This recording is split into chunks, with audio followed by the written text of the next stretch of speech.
Well, hello and welcome to week 8 of the WTRL America's West. I'm joined by the one and only Dave Towle. Dave, you've been commentating these team time trials all day.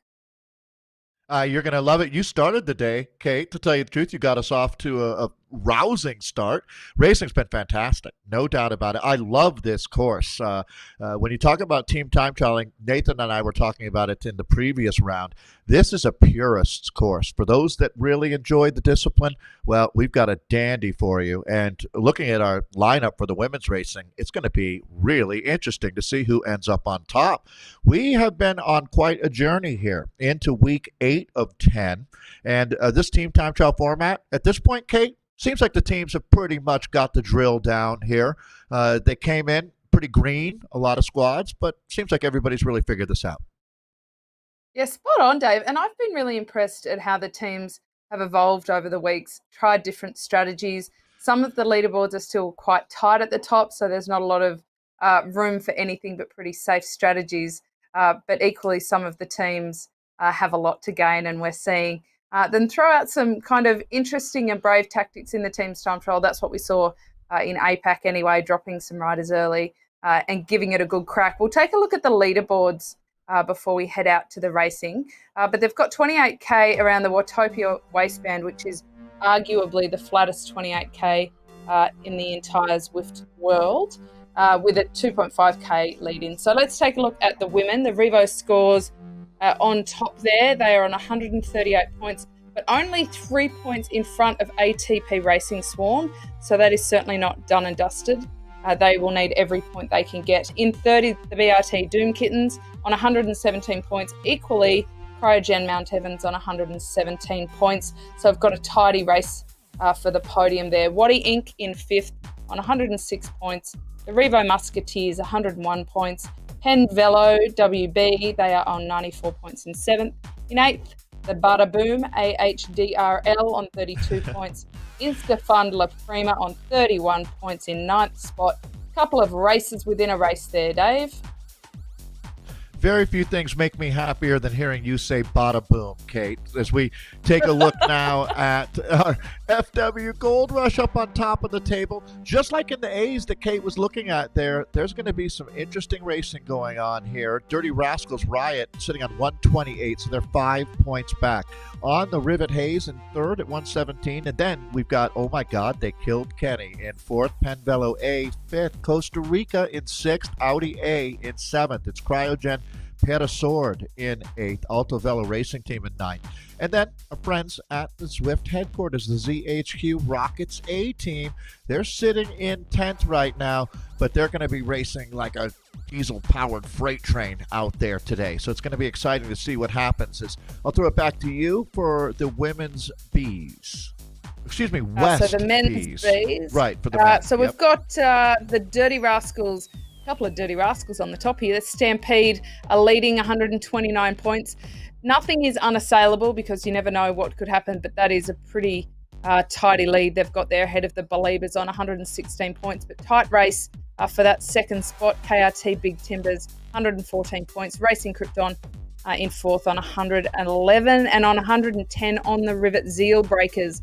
So we need to watch those 4 teams and how that shakes out today and changes the table. In 6th spot, we've got the Pickle Juice, which I'm yet to try. Sorry to disappoint you, Dave. I will get on that.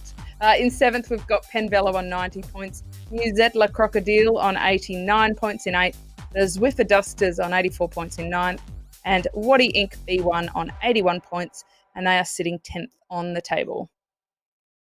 Well, we've seen some interesting racing out here today and surprising jumps up and down the leaderboard. Let's see what happens with our men's Division C's here as Cryogen Grand Colombier, 137 points, a pretty commanding lead. But again, we've seen leads evaporate. It's been a crazy day. Dirty Rascals Ambush sitting in second with 129 points, and then Z Sun Controllable in third right now. We've all agreed that we will not eat pandas. Panda Candy Racing in fourth, Lightning Velo fifth, Dirty Rascals Grind in sixth, Dirty Rascals Affogato, which we all agreed we would eat, right, Kate? Affogato, good. Yes. Panda, not good. Yes. Right. Seventh place for Dirty Rascals Affogato. It's Deadpool's X-Force sitting in eighth, Zwift Crushing Daddies in ninth, and then Bison Boys in 10th. So, Kate, that's one of the fun things this season is it's not just what happens in the A's. There's a lot of camaraderie going on in some of the down categories as well. And it's not just about trying to advance up into the next group, as there is the promotion and demotion aspect for our top teams.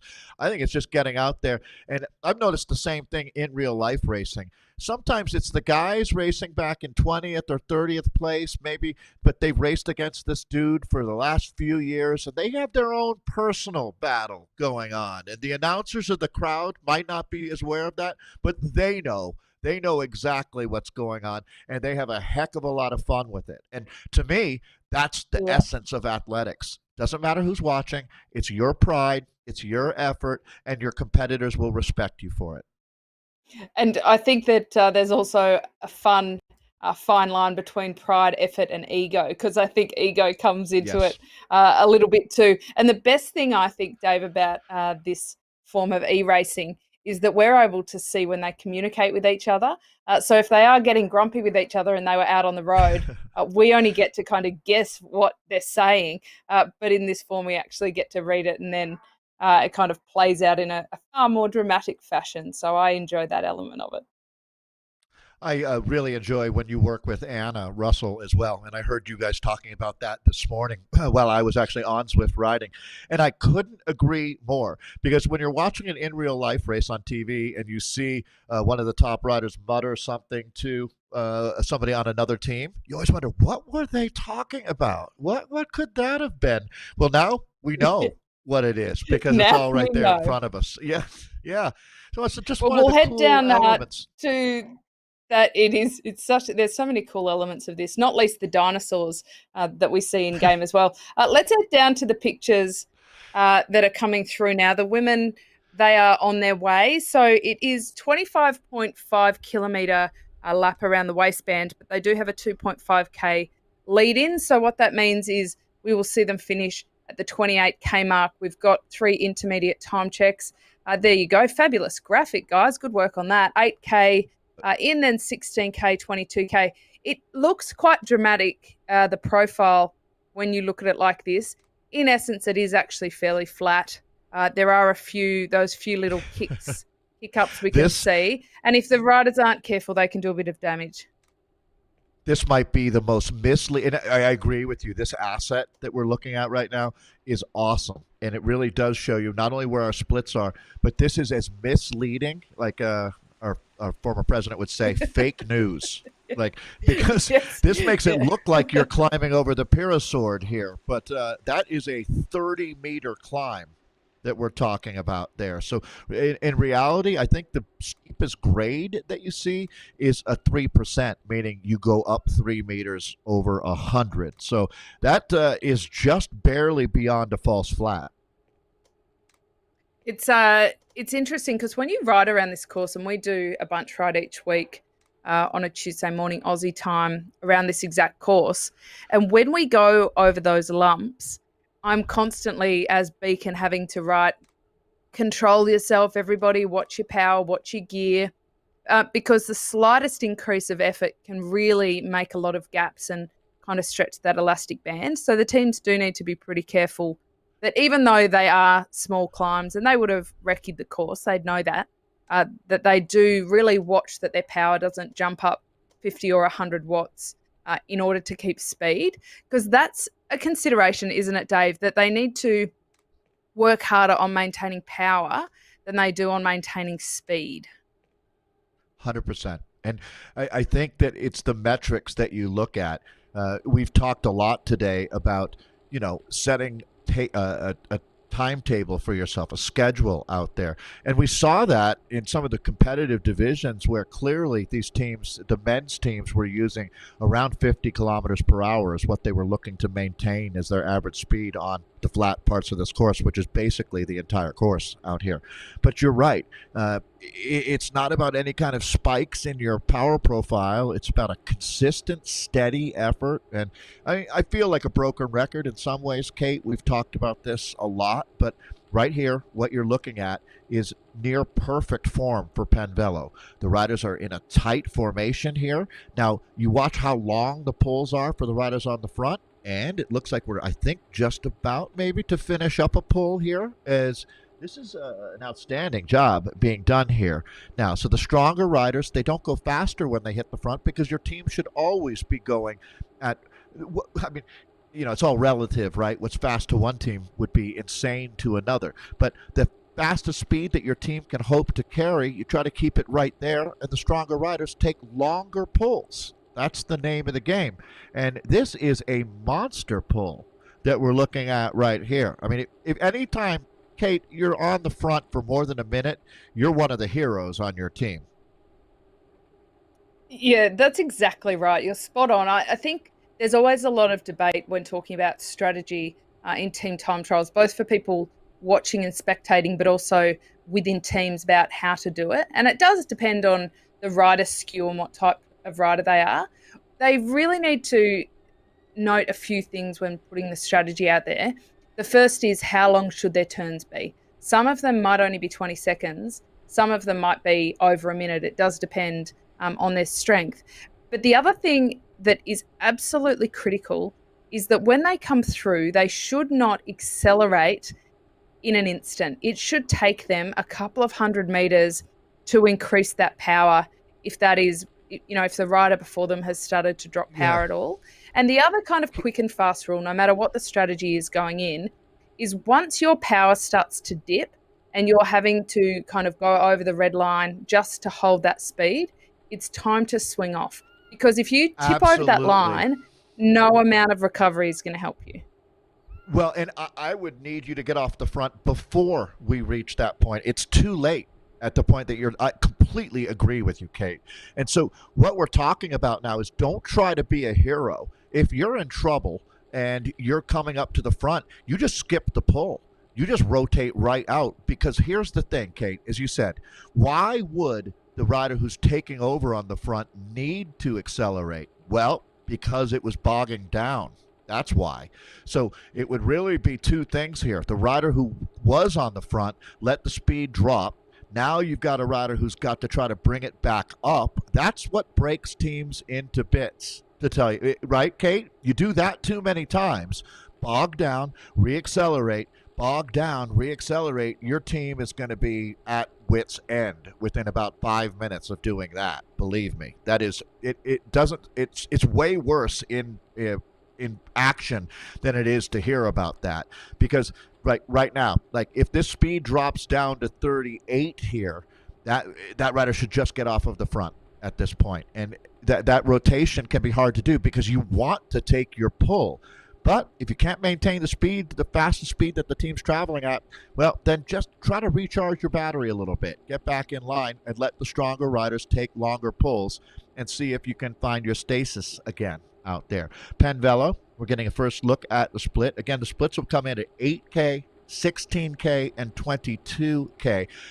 These women don't have much wiggle room out here. The teams could start with 6, but your time is taken off of the 4th rider, so everybody's going to need to finish. They can't play around at all here, Kate, for Penvelo. It is a bit of a different outlook for any team that starts with 6 versus 4, because you really can't afford to even try and push the pace. You really are only as strong as your weakest link in the team, and they need to have a fair bit of mutual respect. I'm really impressed by how cohesive Penvelo looks. They look pretty smooth. They do have a pretty fast speed. The one thing I would note is we're watching Walbrol here. Her heart rate is around 150. I would say that for a team's time trial event of this distance, it's less than 40 minutes out on course, is that they can afford, Dave, to push a little bit harder and right into that threshold zone. So heart rate wise, they can afford to push it fairly hard. That said, you can only really make that commentary when you do look at all the metrics from all of the riders in the team, because her heart rate may be a little bit lower because she's the strongest rider and, she's able to take it a little bit easier. But my co-commentator last night, Anna Russell, she kept using, Dave, these romantic words to describe a team time trial. And we had a bit of a laugh because there is nothing less romantic than how you feel doing a team's time trial. It is physically and mentally just absolutely rubbish. It's a team's time trial is pretty much what 2020 is. Completely rubbish. And you've just got to suffer through it and hope that you get to the end in decent shape. That's pretty much 2020, right? I would agree. I would say a team time trial is as romantic as a hippopotamus having breakfast. There's no romance at all there. As we there take you a look go. That's now, a good one. So, and that's off the cuff, Kate. We're feeling it tonight. So as we take a look at Penn Velo here, I really appreciate, and it has been so much fun along the way learning about how you do this. One thing that Nathan noted, there's a huge difference between 6 and 8 rider teams. In the WTRL that we do every Thursday, I absolutely love what that event is all about. You see 8 rider teams, which that's almost a little mini Peloton. And you start seeing the swarm or the blob technique being used. But when you get down to 4 riders on a flat course, it's all about pure aerodynamics. There's no crosswind. There's nothing else that that you need to worry about except for a block headwind. I am just hearing now, this is super impressive, a 61-year-old rider is, I believe, Walbrell that we're looking at right now. That is a very, think about that heart rate. You said 150 beats per minute, more than, she's been taking monster pulls, Kate, at 61 years old. That's some good living there in Northern California.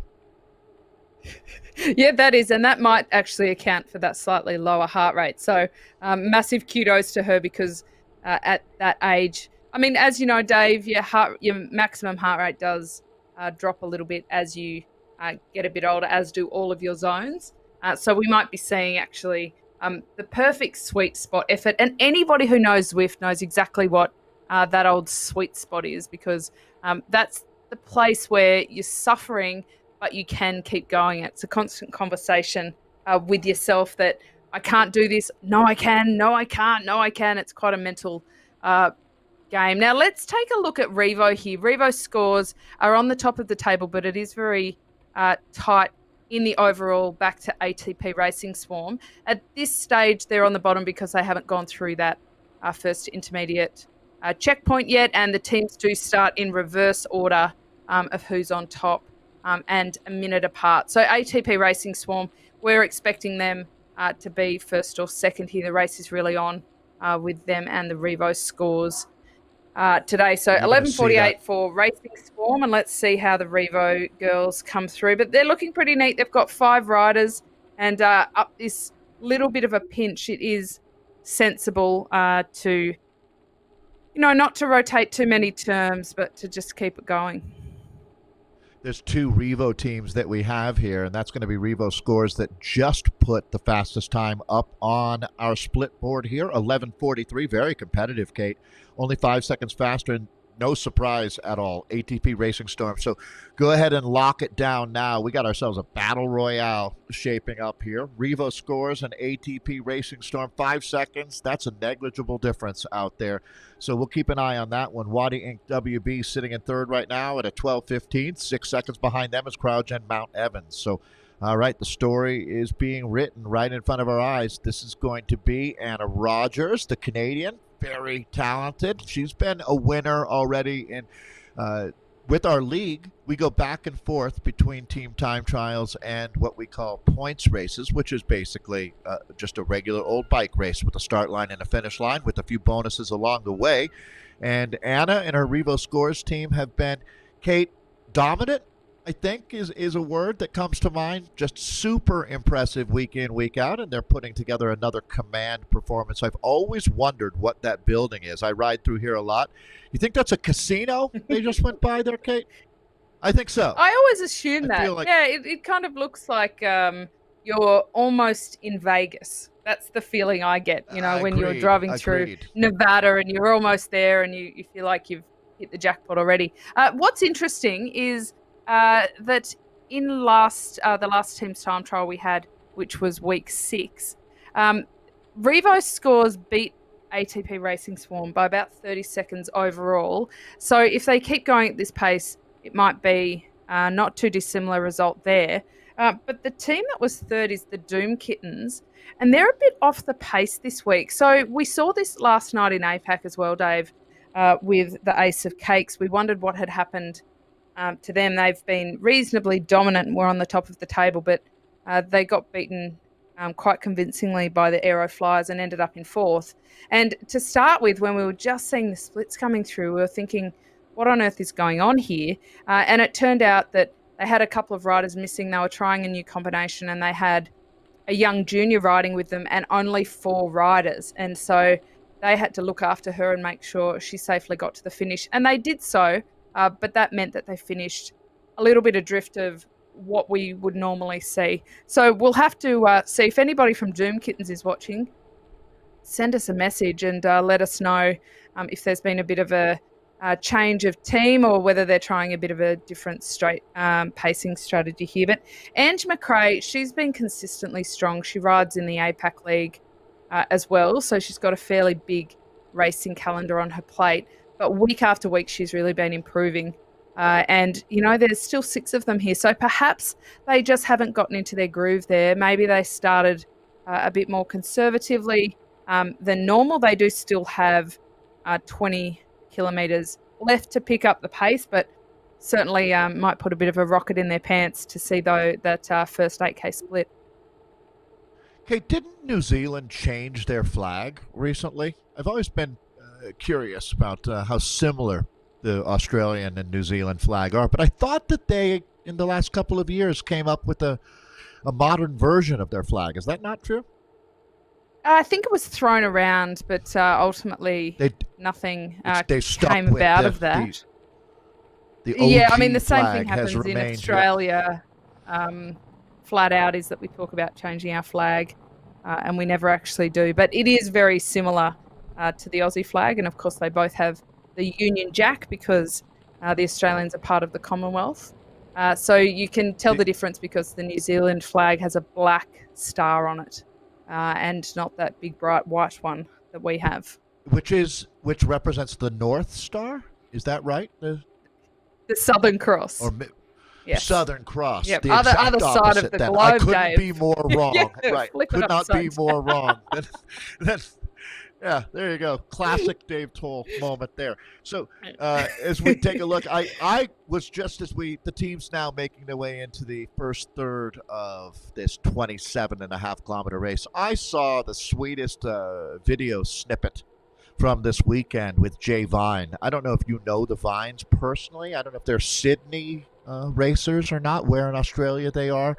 But Bree and Jay are 2 really awesome parts of our Zwift community. That was from earlier today, if you're wondering there, Kate, as we were joking about how... Yeah, they do. Not joking, but... It's something interesting you bring up that we haven't mentioned yet, but some of the Aussie teams, this is a really great time zone for Australian teams, America West. So, let's not get too caught up in what the time zone is called. Both in the Asia Pac, we'll have a lot of American riders, and in the American time zones we'll also have a lot of Aussies. But for the first time since COVID hit, the National Racing Series in Australia has kicked back off, which is the IRL racing. And so we do have a couple of riders MIA because they are off and racing that. In fact, Brendan Johnson, who we often see and commentate on in these leagues. He is leading the men's category at the moment at that NRS racing. So it's a bit of a clash of two worlds at the moment, which is the first time Sure.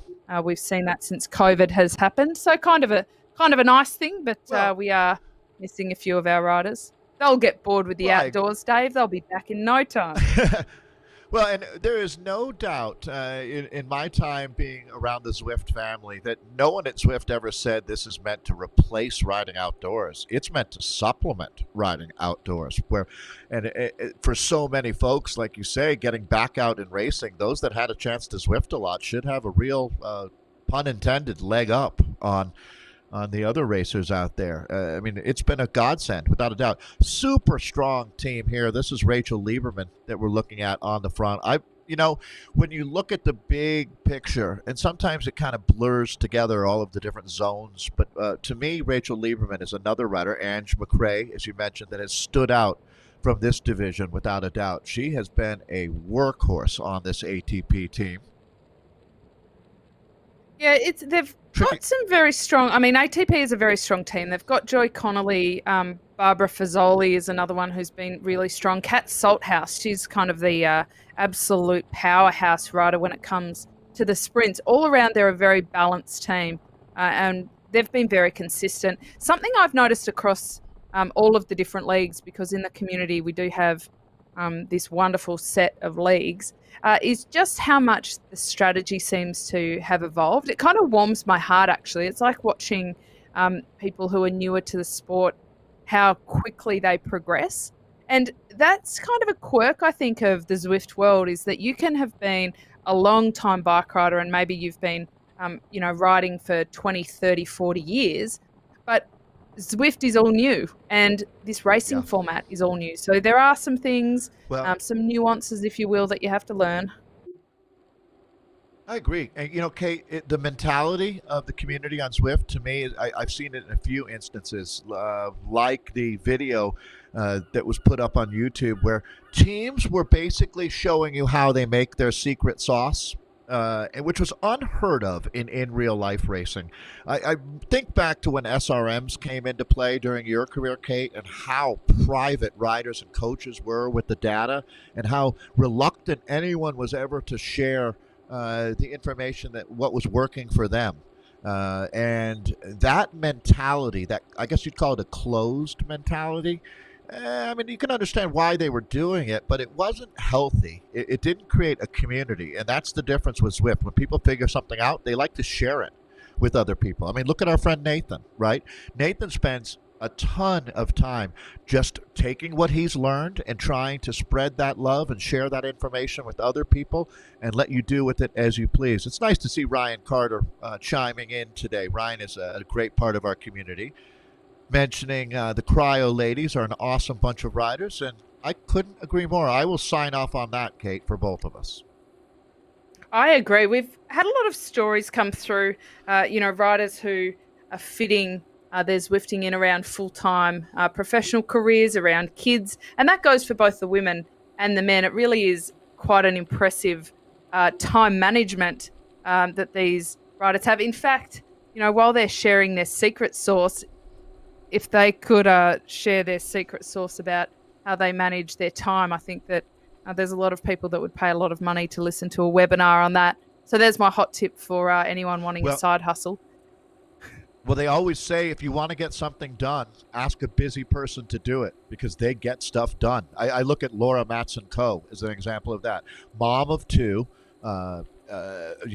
just a wonderful part of her community where she lives in Seattle, someone who is a surgeon, orthopedic surgeon, and has time to race on Zwift is a big part of that community as well. So as I said, you need something done, find a busy person. They do stuff.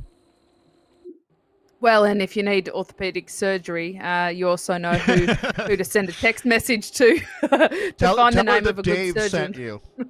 I'll get you 5% off. Say that Dave sent you. Right.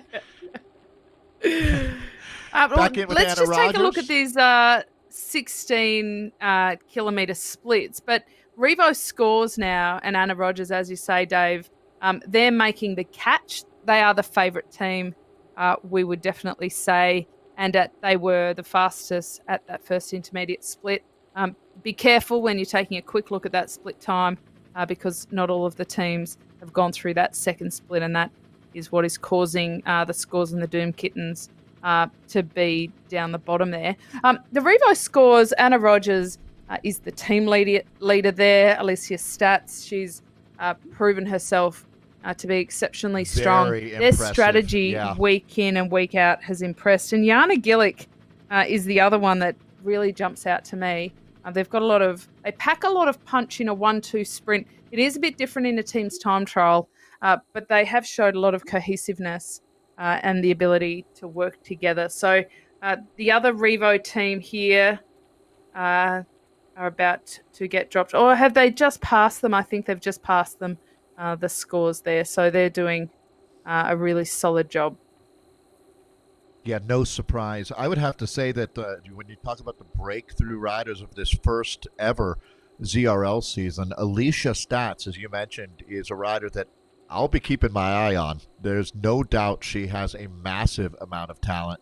And this team, again, as we're looking at Revo here, now we're going to jump back in. You can see the split screen as we've got the men working their way into it now. Already 13 kilometers in. Just to quickly hit the reset button for you, this is America's West, a 27.5 team time trial, the 8th of 10 races that make up the Zwift Racing League for the community. Dave Towle here with Kate Bates. And Kate, we got ourselves a dandy going on right now. Here's another one of the strongest riders that we've seen coming out of this division, David Fraser-Morum. Yeah, their team has been, it seems like the bingo word of the day, consistent, but they have been consistently strong. Really interesting in the APAC League, the Team ZWC attack riders, they finished only about 17 seconds adrift of what the Canyon Esports won the Premier League in, and they would have finished third overall in the Premier Division. So we are seeing in these community leagues, these teams are going incredibly fast. They're not just winning their leagues, but if they are able to step up and take a spot in the Premier League next year, they'll do so and be quite competitive, which I think is really, really impressive. I think some people look at the community leagues and, think it's kind of mums and dads of young kids or older riders who are just having a little bit of fun, but it's actually pretty serious. I agree. Yeah, absolutely. And as the season has gone on, I think it's become more serious. The commitment, what has happened in this first season is we've learned a lot about how this community works together. And when you face a task with others, it really bonds you. And I think that's something in this day and age, Kate, I'm sure it's the same down in Australia.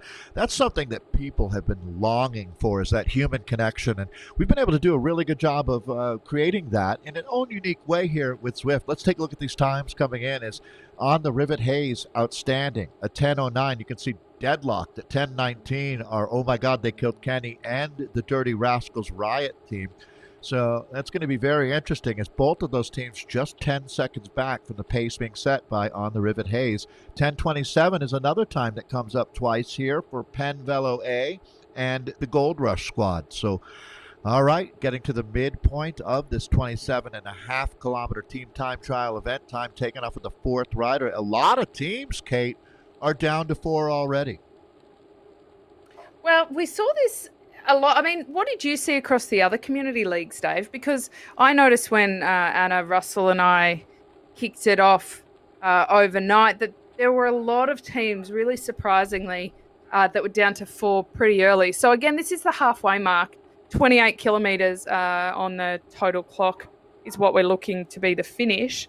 So this is pretty early to have 4. And I'll also just take note, Dave, as the fashion police, that I would quite request the teams to wear the same jerseys if they could. It helps, for sure. I thought you were going to mention visors again. That was something that I'm waiting for, that team that races with everybody in a visor, and I'm going to be pulling for them. No doubt. Hey, one of the things that we were able to do, you don't race with a visor, do you, Kate? That's an Anna Russell thing. Well, she had a headband on, we saw earlier. It's got to be a triathlete thing. I mean, it is actually quite sensible to have something to keep the sweat off. If for no other reason than your headset does get quite rusty and damp. Gross with all the salty sweat. Yeah, exactly. So it's actually very sensible to get a headband. But in Australia, if you wear a headband, it's kind of like harking back to Andre Agassi tennis kind of days. And look, I'm not sure that anybody really wants that. So we avoid it at all costs. The triathletes have different sensibilities as far as fashion goes, for sure. As we take a look, now I am wondering. So one thing that's noteworthy here is that the They Killed Kenny team, they're punching above their weight here today, sitting. I wouldn't even say mid pack, upper mid pack, but I believe that we have some comms coming in from OTR Hayes. So that's our team. We'll see what we have. I understand it's been a little bit choppy, but Nathan has been doing his best to try to get into these team communications. So, Kate, I'm going to just lie back for a moment and see what we can hear coming from the OTR team car.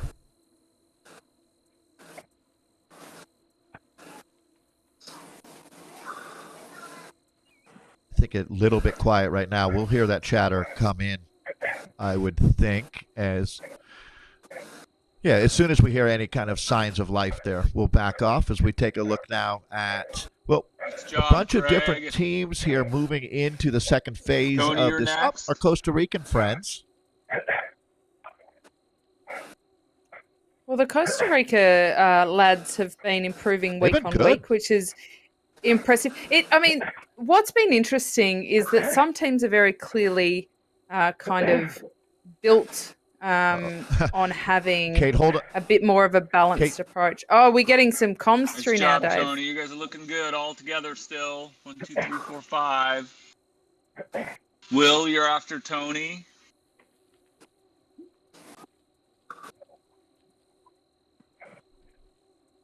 So some of the riders here, that's their director that we're hearing. Some of the riders have been going through a rough spot here. So the director's been encouraging them to work and stay smooth. Looking good all together. Here. It's a little harder on this gravel because of the resistance.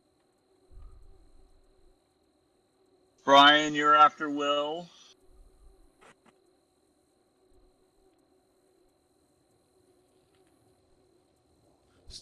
Brian Wang is the next rider to come through. So Brian just kind of getting that heads up. Brian.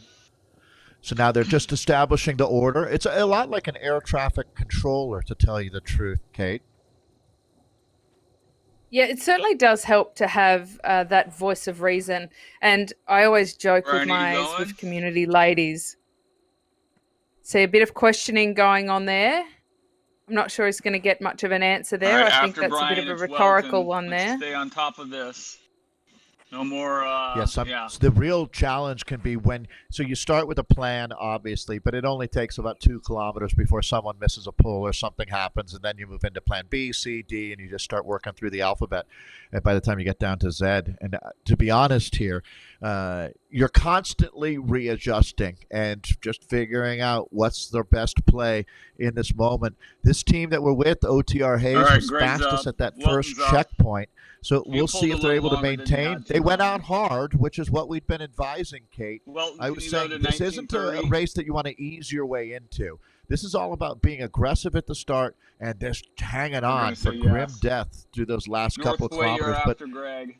Yeah, they're starting to struggle a little bit out here now. So let's see if they can find their rhythm again. That's a big part of the team time trial, because in an individual time trial, Kate, it's you and your own rhythm. In a team time trial, it's such a different animal, because even if you're feeling great, you might have a teammate that's absolutely at their limit, and you have to be completely aware of that. Time taken off of the fourth wheel. They need to look after each other. It's interesting, I think, the mentality that goes into this kind of race. Certainly for an individual time trial, your biggest fear is, can I push myself hard enough? Can I hurt enough for as long as I need to get a good result? Because that's what you have to do in any time trial events. If you cross the line and you have much left in the tank, you've done it wrong. Essentially, you want to be able to do exactly the same thing in a team time trial. But Dave, there's an art in that, because in order for all of the riders to cross the line equally as exhausted, that means that some riders will have to do longer pulls, some riders will have to do shorter pulls, some may have to sit on, some may have to lead up the climb. Like, it is quite a complicated puzzle, and that does take time. So we're in week 8, but this is only the 4th team's time trial. We've had a few squad changes as well. I think we really need to throw a massive hand of appreciation out to the work that these teams have done.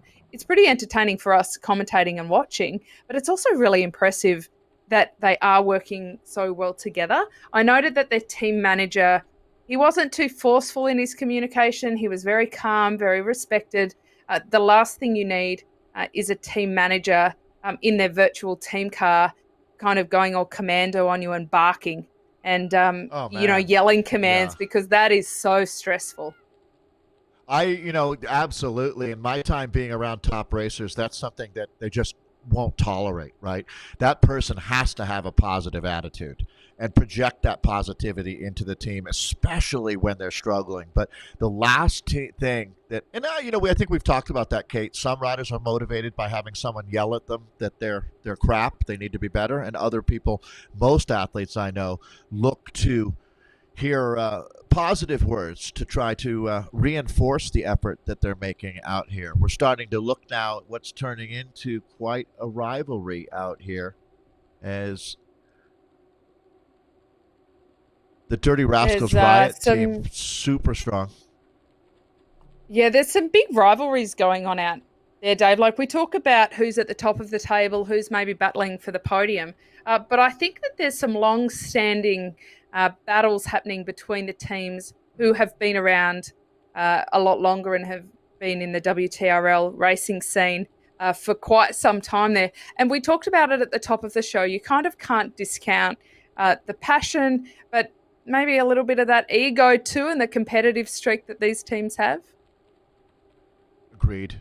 Yeah, ego plays a big part in this. There's no doubt. And time trialing, it's such a pure sport. There's no tactics. You can't talk about bad luck certainly can come into play with a technical issue, but it really comes down to either you have the legs and make the effort, or you don't. Challenging sector right here for the Dirty Rascals Riot team. Again, another team that's been doing their work that you talk about, Kate. The team time trialing, it just being a solid racer and having a big engine does not mean that you're going to necessarily be good at this discipline. There's a lot of the psychology, what happens inside your head, not your legs, that makes a massive difference. We've seen it, Kate, where the teams that win don't always put out the most the kilojoules throughout the race. The amount of power that you make, it's technique, much like cross-country skiing or swimming as well, where, power is important. It's the name of the game, but technique is what separates the good from the great.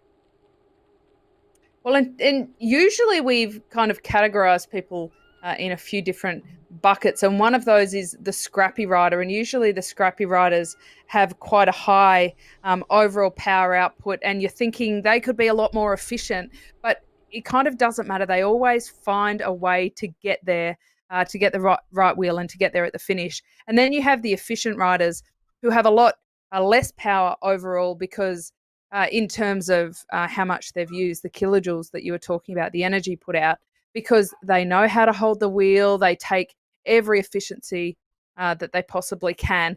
And you know what? Both are considered equal in every kind of bike race, but you do find out pretty quickly which bucket the riders fall into. Yeah. To look at the Finesse Wahoo team here, I was really impressed there through that gravel section, Dave. It can be quite hard for the riders actually to see the wheels in front of them. We saw a bit of a drop-off. They do still have 6 riders out there, but we saw a few gaps open. They did a really good job.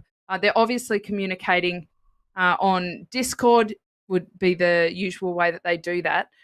Obviously communicating pretty well in order to slow down and make sure they do come back together. The danger is what we are seeing now, that they come back together and then everybody kind of goes business as usual and starts accelerating again. No matter whether you're coming off a descent or whether you're coming through to take your turn. It needs to be done in a really smooth way. So let's have a bit of a listen to the finesse team car, if we can get that through, because they are doing a really good job of communicating. So let's see if we can get a bit of an inside run on that. Let's bring it up. Alan, how you feeling? You good? Yeah. Okay. I'm gonna have you go after Irony, okay? I'm gonna get Irony going. He's doing pretty good, probably. You ready? Yeah, good to go. Irony, you're up. Just keep it steady. You're a little lighter. Bad one.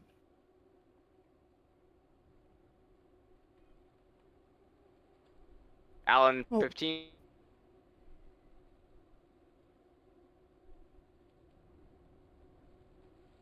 Listening to some in-car communication to the team 3, here. 2, 1. Just keep it steady. Remember, you don't have to match him. Just pull for a little bit. 20 seconds, man. Watch that rider up front. Right there.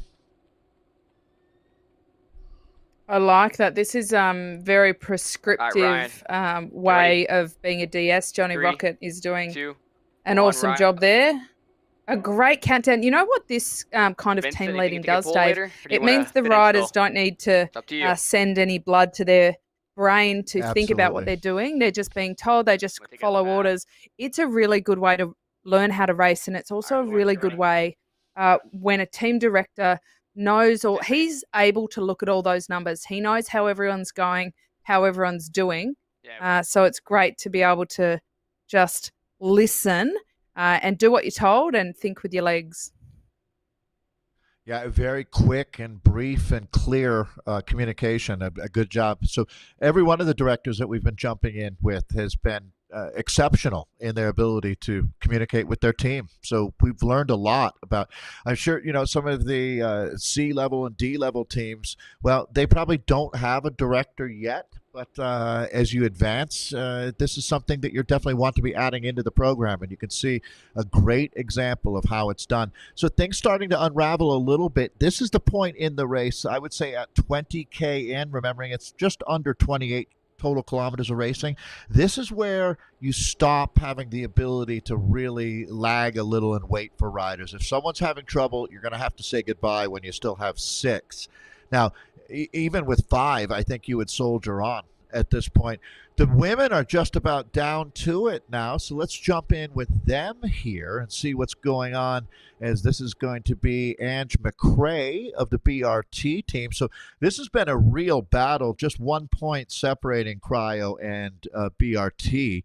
So these teams have a lot on the line out here. You really feel they're pushing hard, and you can see it's starting to unravel a little bit right now, Kate. So they're charging here at the finish line, just at the arch in front of them. Yeah, BRT they were third in the last team's time trial we had.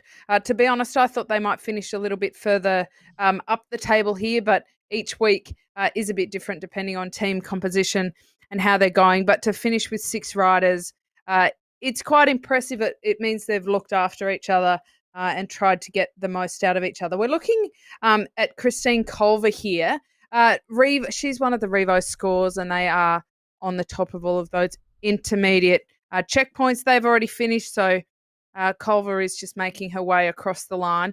2 very different strategies there. We just talked about BRT, Doom Kittens finishing with 6.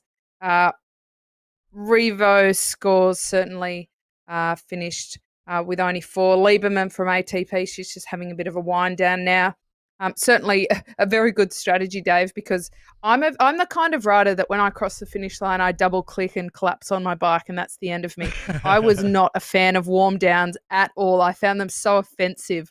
And even though it's smart to do, I was just like, really, I am done. Not for you. But shout out to the riders who are making the effort, because it is, you do recover a lot better if you have a warm down. So we've got quite a few of them that are taking the smart option and having a bit of a warm down here. So we'll get those finish times for the women through when we can.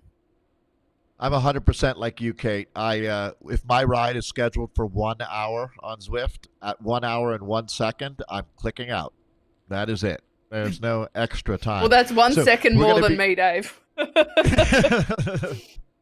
So, it is obviously a great. It's amazing to me now when you see riders in the Tour de France and the mountain stages that'll do another, 20 minutes on the bike as part of their cool down. So, looks like all of the women have finished. We're in now with the A men, and we're getting there. They're within the final kilometer of racing as we're in with tag cycling right now and Froner. 4 riders together. That's all you need. No more, no less. At this point, 4, and they're motivated, flying in almost 50K per hour through this last sector here.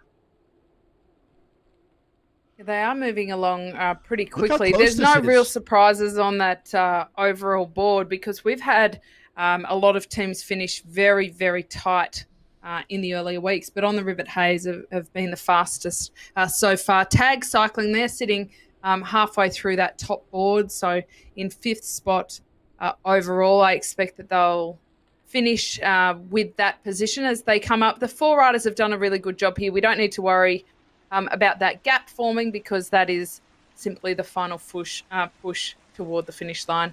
So really great job by Tag Cycling to finish with 4.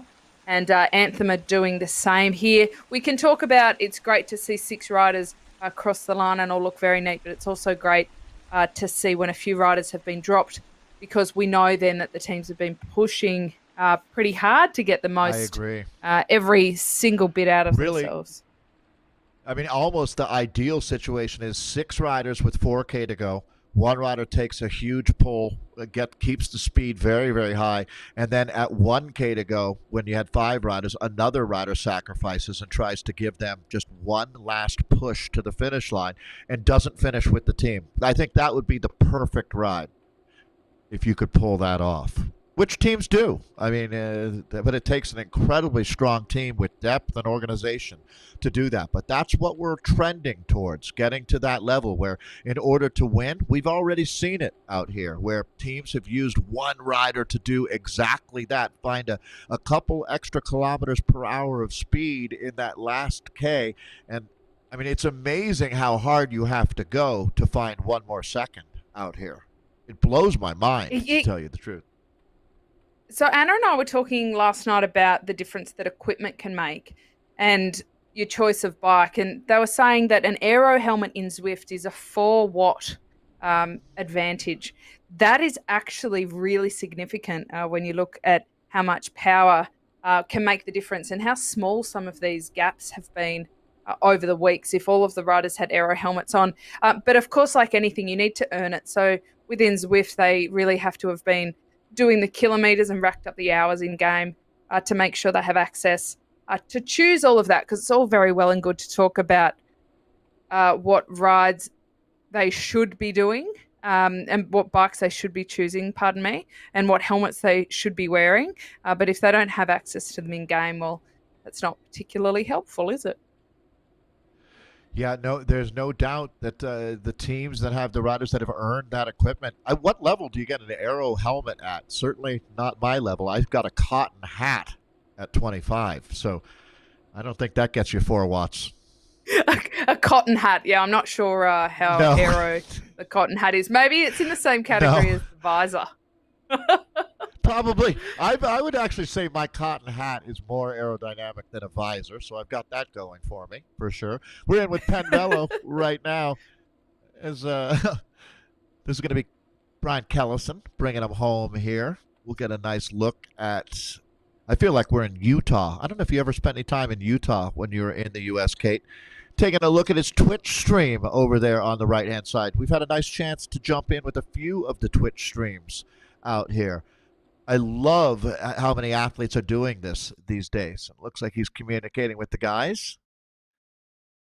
Well, it is cool, pretty tough to communicate when you're huffing and puffing out there, but that is certainly wearing that kind of headset is certainly the best way to do it. He's working hard. Like there's absolutely no question about the output that he's doing, and he seems to be herding them along very well. We have a saying in Australia, Dave, that it's like herding cats when it doesn't work, but this looks a lot more like herding sheep. So he's being a very good cattle dog for the Penn Velo team. Yeah, agreed. And it's great to look at that chat too. If you read that, you can see it's nothing but positivity, and I love to see that, Kate. I'm sure that on the teams that you raced on through the years, that you know the difference, right? That the riders on your team or the staff that are just good for morale, that people love being around, and then the sourpuss type riders. Nothing's ever good enough. They don't have the right equipment. There's always some problem, and those riders wear on you. And I think that the teams, as they say, that can be a cancer on a team. As the PMA, positive mental attitude is a huge part of being successful in any racing discipline. Oh, that's a fun little acronym you've thrown in there. Positive mental attitude with a PMA. I like that. There's a lot of PMS that gets discussed amongst women's groups. Yeah, but that's the something other. Yeah, right. entirely different. But you're spot on changing the that game. positivity. Yeah, positivity can go so far. And I've driven in the car behind some riders doing time trials and been on the radio. And the only reason I've been there is to pretty much say nice things to them, to reinforce them, to make them feel calm and make them feel confident. You have to give the athletes a whole lot of credit. They've done the work. They're out there, not by luck. They've been chosen to race in this team. So there is a physical attribute that has given them this opportunity. You've got to give them the credit that they've got this. And a lot of the job, I think, of either the team captain who might be out there racing or a team manager is to reinforce that, to say you've got this, you're looking good, you're looking smooth, keep it going, keep that cadence up. It's not rocket science. We all need a bit of positive reinforcement, and we all feel like we're a little bit more capable when from an outside influence we're being told that. So Finesse Wahoo, we looked at them earlier. They were a great team. They're being led by Johnny Rocket. He was in the team car behind them. He was giving really prescriptive information. 5-second countdowns, letting them know, letting the guys just get on with riding their bike. And I'm very impressed by that. I hope that we can continue to feed those team car feeds in to the broadcast. Awesome job to our producers in the background who are giving us that information. Well, you know what? I mean, Kate, you would know better than anyone, having been a former professional rider and doing the broadcast now. When you've got a good producer like Nathan, in this case, in our ear, it makes a huge difference. The information that you're getting, the clarity, the understanding, a heads up, it's huge. And I mean, bike racing is a crazy sport when you think about it. When you're whipping around the planet at 25 to 30 miles an hour in a group of 100 riders all trying to get to some random place first, that's a lot for a brain to process. Any help that you can get, that you can count on, and as you said, a trustworthy voice. Because one of the things I've laughed at, and I'm sure you saw it in your career, Kate, is the number of things that you hear when you're 10K from the finish. Some people will tell you you're almost there, it's right around the corner. Other people will tell you that they're 30 minutes up. Some people tell you they're 5 seconds. It's just an amazing array of information that's all incorrect. So when you find someone that you can trust, there is so much info, isn't there? Yeah. Yeah, absolutely. And this is going to be Fire Ambush that we're looking at, and that was a checkpoint that they just went through there, the 22K check. So this is the Div C that we're looking at. They've also got some good leads established here, although pretty tight race at the top here. Look at this, only 2 seconds between the Dirty Rascals Ambush in second and the Grand Colombier in first. Cryogen, I've got to say, with their beautiful name, the Grand Colombier, are not in there. That's a beautiful climb, so this is a flat course. So let's see if we can, if they can maintain that. But yes. Is there a more concerning team name in the history of the ZRL than Fire Ambush? My goodness. Yes. If this doesn't have you concerned, I don't know what would. Yeah. Can we just this is worse than the pay horses attention to the gentleman team the gentleman in orange, Dave? If we can check out the biceps on him, he's obviously made his avatar. He pretty much looks like a firefighter. So maybe he's from Chicago Fire or something like that. That's a very popular show in Australia. I don't know. That is impressive. Look at him, Wakeham. He's quite a unit. He's built very muscularly. That is a unit. Quite a set of quads on him too. Do you remember Mike Man. Friedman, Dave? He was one of the absolutely. American track Meatball. racers. He looks like Yeah, Meatball. he lives near me. We've got a Zwift Yeah, Meatball. absolutely. Mike Friedman is the only guy that rode Paris-Roubaix with the license plate underneath his seat, right? It said Meatball on it. that was said back Meatball. Yeah, he was an Olympian. He went to the 2008 games in Beijing. That was a big deal. For Mike is from Pittsburgh. And, yeah, one of the nicest guys. I remember. Yeah, he rode with Bobby on the track in the Madison. They did a pretty Bobby good job. Lee. Well, now we've got a virtual meatball, so I don't know if Mike is on Zwift, but big shout out if he is. G'day, mate. And here you are, Wakeham. We'll have to Google Wakeham later and see if he's just made his avatar into what he wishes he looked like, or whether this is his actual physicality. Isn't that kind of one of the draw cards of Zwift? You can make your avatar look like anything. Although I think I need to Google the Zwift Insider here to figure out how to make it a bit more muscular. Yeah, I have no idea how one does that. My avatar looks like a straight up wimp now. I'm realizing compared to. Yeah, I wouldn't want to end up in a bar fight amongst this avatar. That's for sure. This team's got it together here with their style. They do. I mean, we are joking about their avatars, but they actually look very neat out there on the bike. Lewis, Fire Ambush, you're right. It's quite a team name there. Yeah. And we're also looking at Dirties in there as well. And that is Dad's Indoor Riding Trainers, I believe. Dad's Boom, Indoor Riding Trainers. Right. And It's so a Anna huge group. Russell's husband is in there as Is he a well. And dirty- it's big shout out to all the dads who are balancing. Oh, look at that. A kid's bottle in the Boom. back and a mustaka with a set of sunnies above it.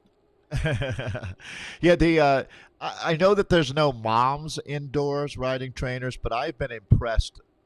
Oh, is there Mertz? There are Mertz. There you go. Now that's a great producer, Nathan, telling me there are Mertz. I have noticed, Kate, that a lot of the top women racing in our community are moms, and it speaks to one of the great things about Zwift. If you don't have a lot of time, it is possible to Zwift with the full. Well, you would know better than anyone. Right, Kate? You've got a couple young ones around the house. I'm going to guess that you're able to Zwift while they're doing their thing. I do. I've got two small humans. They're 3 and 5, and there is absolutely no way I can get out to do bunch rides or even racing. And I think if we look at the IRL racing scene versus Zwift, the amount of opportunity in the Zwift world is unbelievable compared to the IRL racing. And I think especially for a lot of Australians and even Americans who may want to go and race at a world level in Europe, if you have children, it's almost impossible to do so because it would be a very tough decision to leave your kids. And of course, you can do it, but it's not the easiest of paths. The Zwift world, it offers an opportunity for you to do it with them watching, which I think is really special. Yeah. Certainly a lot of role modeling goes on for the dads, the Dirts out there, the Merts out there. It shows a really good example to their small humans about being active and being healthy.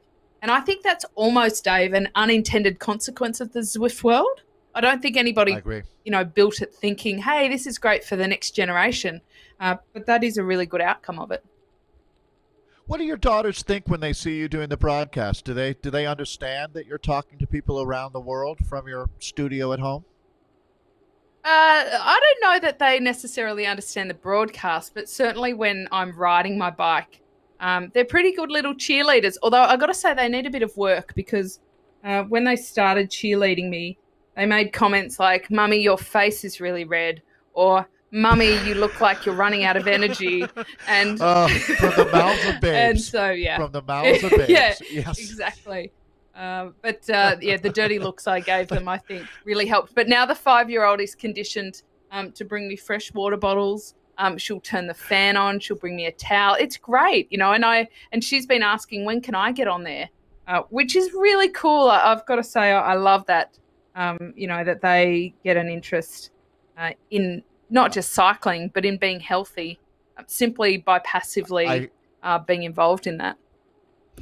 At an in real life race a few years ago here in the States in a Masters race, I heard a little 5-year-old kid go up to his dad after the race and say, "Dad, that was awesome. You were the fattest guy in your group." I was like, wow. only Yeah, a that's a dad special can, moment, isn't it? Fully, yeah, it sure is.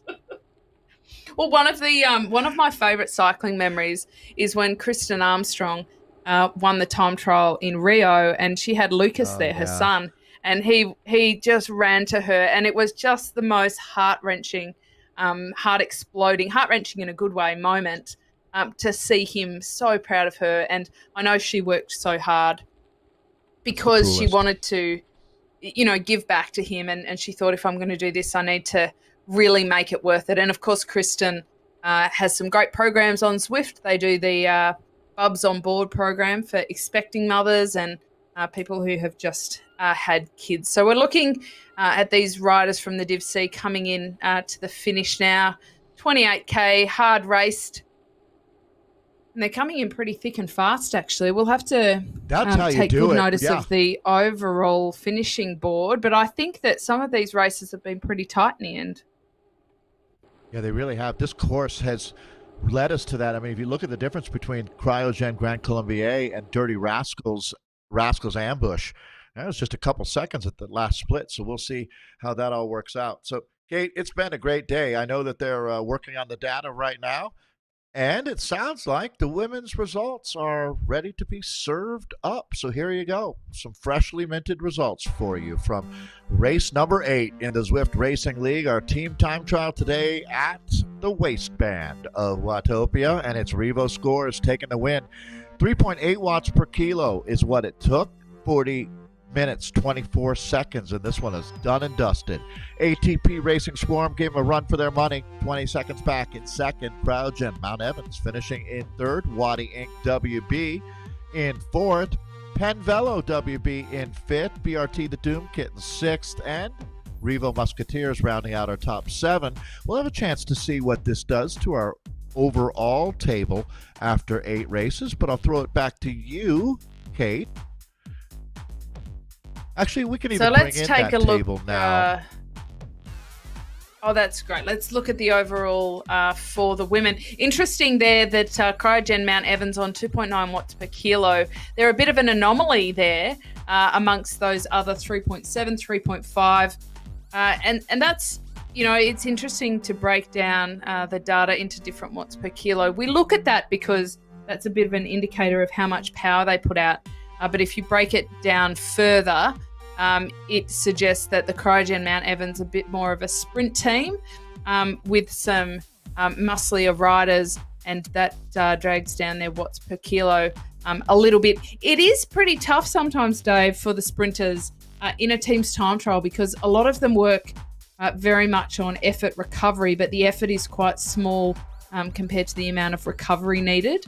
And that's not too bad if you're a sprinter amongst a team of more aerobic athletes who like a bit of the longer turns, but it can be difficult when you're all sprinters because it means that you don't necessarily get the recovery that you're after. So let's take a look at that overall team league standings. The Revo scores, they are on top, 138 points, 3 points back to ATP Racing Swarm. It is still anybody's race for the overall there.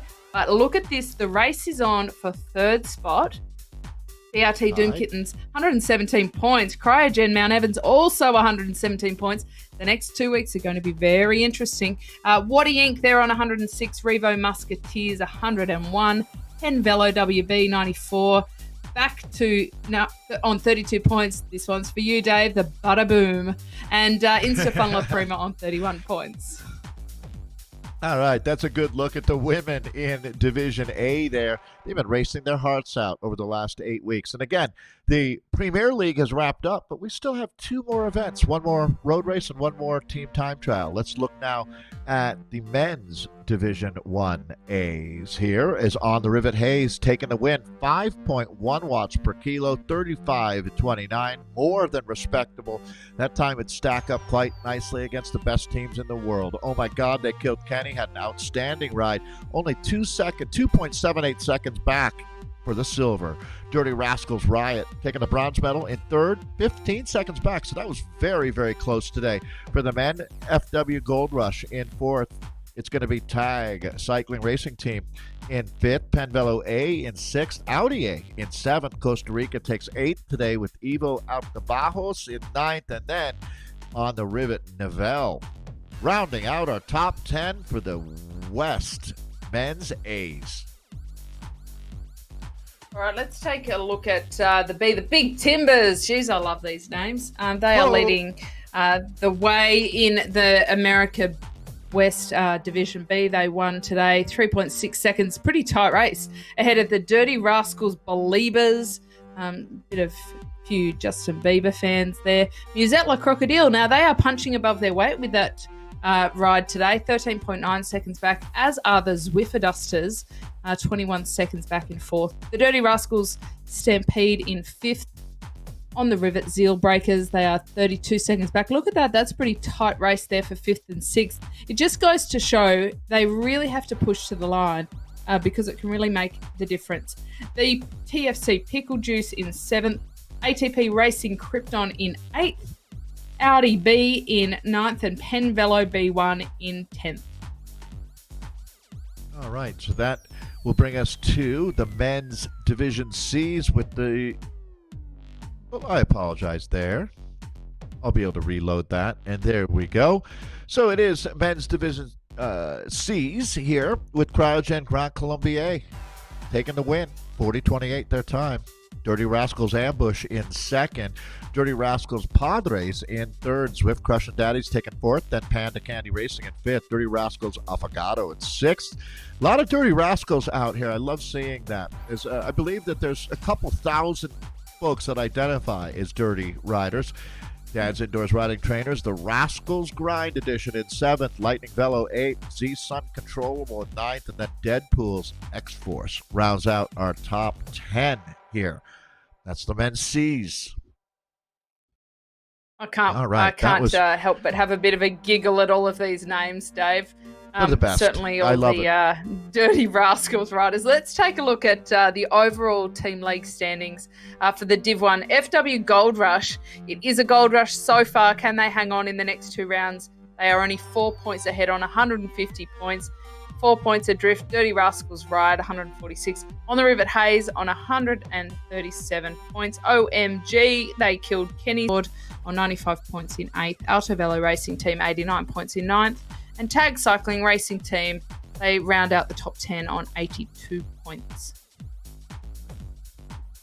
All right, well, 2 races to go as we take a look at the B men. Dirty Rascals all over the top of our table with the Stampede Edition, 145, 10 points back is Dirty Rascals Beliebers in second.